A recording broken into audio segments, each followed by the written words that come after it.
Baik pemirsa, debat ketiga calon presiden menyuguhkan perdebatan menarik di atas panggung. Publik disuguhkan dengan 3 calon presiden yang saling beradu gagasan dan saling menanggapi saat pernyataan yang diberikan dirasa kurang sesuai.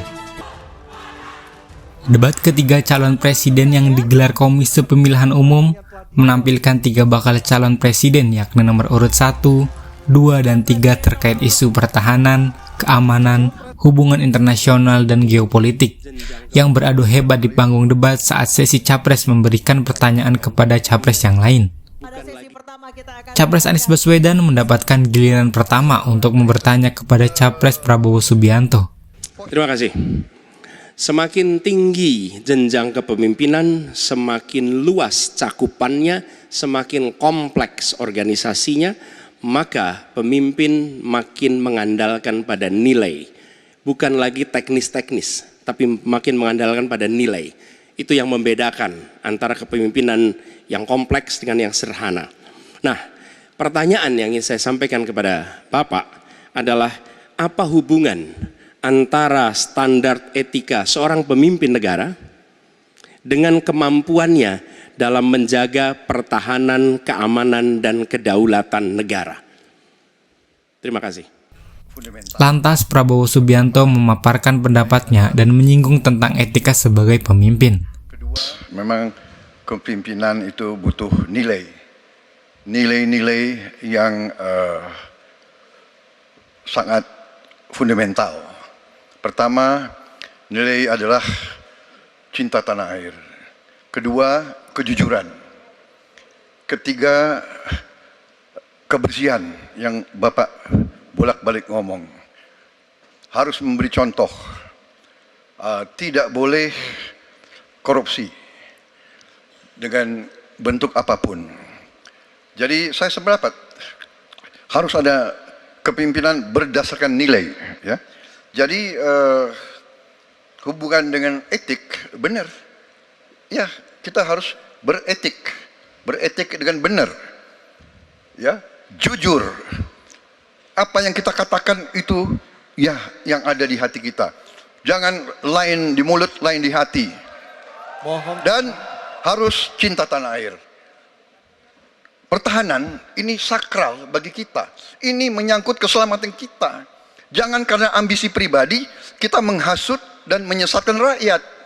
Itu etik yang tertinggi.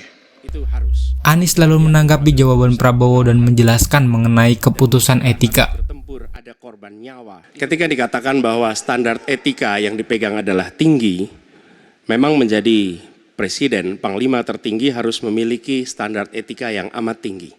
Itu harus. Karena dia akan mengambil keputusan, mengerahkan pasukan, dan ketika harus bertempur ada korban nyawa, itu keputusan-keputusan etika.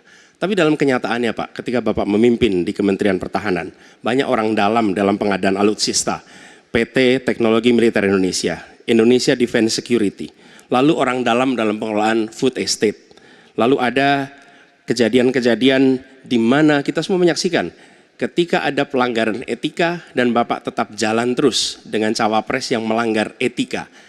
Artinya ada kompromi atas standar etika.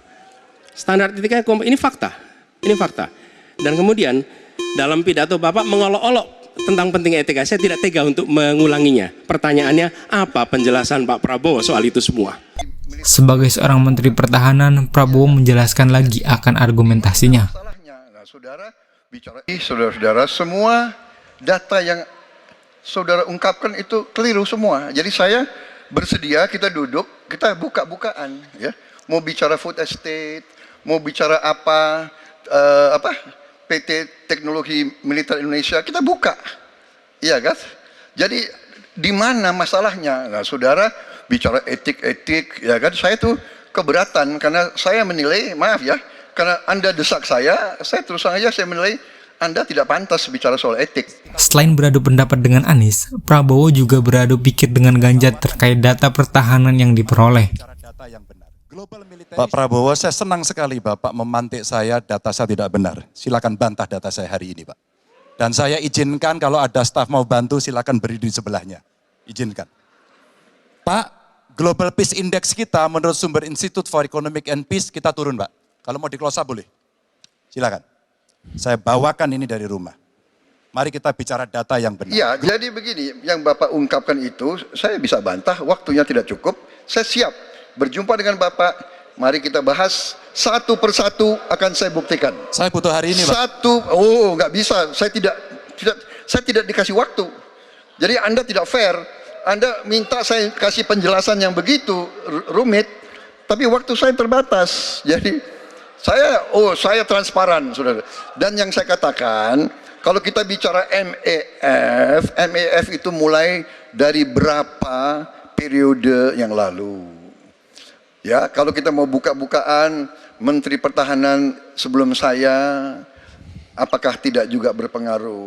Pemirsa, debat ketiga calon presiden yang diselenggarakan oleh Komisi Pemilihan Umum tadi malam menyuguhkan perdebatan menarik. Publik disuguhkan dengan 3 calon presiden yang saling beradu gagasan dan saling menanggapi saat pernyataan yang diberikan dirasa kurang sesuai. Lalu, bagaimana menurut masyarakat terkait debat calon presiden tadi malam?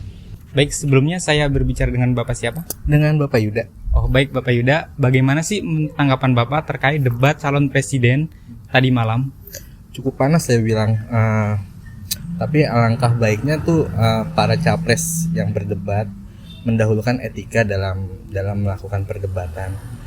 Kita lihat konteks dalam pertanyaan satu, terus dan satu lagi saran untuk KPU untuk para panelis yang membuat pertanyaan, bukan hanya sekedar memberikan pertanyaan, tapi dia bisa mengarahkan si capres ini dalam berdebat. Jadi dia bisa mengarahkan arah tujuan pertanyaan dan maksud tujuannya itu apa, biar kita yang si publik itu dapat mengkonsumsi apa yang diperdebatkan dari sisi mereka, bukan hanya menyudutkan dari setiap paslon. Itu aja mungkin dari saya. Debat tadi malam Pak Anies menguasai sekali dengan tuh Ganjar. Awalnya Ganjar slow dia, begitu terakhir dia langsung ngegas menyerang Pak Prabowo. Jadi semua Pak Prabowo sudah kecerang sama Pak Anies dan sama Pak Ganjar. Untuk menurut Ibu gimana? Saya nggak nonton. Saya tidak perlu nonton debat karena saya sudah tahu kualitasnya Pak Anies. Jadi tanpa saya nonton debat pun saya tidak akan beralih ke pasangan yang lain. Just number one. Ya, debatnya seru, tapi debatnya secara besar di luar ekspektasi saya. Saya tuh berharap debatnya itu lebih banyak ide-ide program yang muncul ke depannya. Tetapi realitanya saya lihat debat itu penuh dengan sindir dan kritik apa yang telah berlalu.